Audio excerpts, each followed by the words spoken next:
G20 सरबराही इजलास आज से भारत में शुरू हो गया। बाइडन भी भारत पहुंच गए। बैनुल अक़वामी खबर रसाई इदारे के मुताबिक आलमी रहनुमाओं की जानिब से इजलास में शिरकत के लिए भारत आमद का सिलसिला जारी है। अमरीकी सदर भी भारत पहुंच चुके हैं। G20 सरबराही इजलास के मौके पर सऊदी वली अहद शहजादा मोहम्मद बिन सलमान और भारतीय वज़ीर आज़म मोदी सरमायाकारी फोरम की मेजबानी के फराइज अंजाम देंगे। सऊदी अरब के अमरीका, भारत और UAE के रहनुमाओं के साथ एक इंफ्रास्ट्रक्चर डील का भी इम्कान है, जिसके तहत खलीजी और अरब ममालिक रेलवे और बंदरगाहों के जरिए भारत से जुड़ सकेंगे।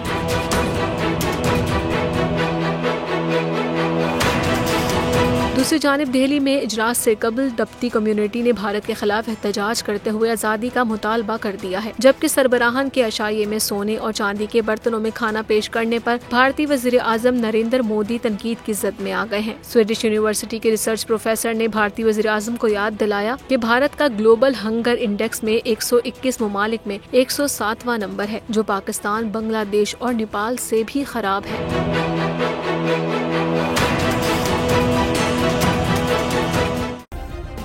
सब्सक्राइब करें और बेल दबाएं ताकि कोई खबर रह न जाए।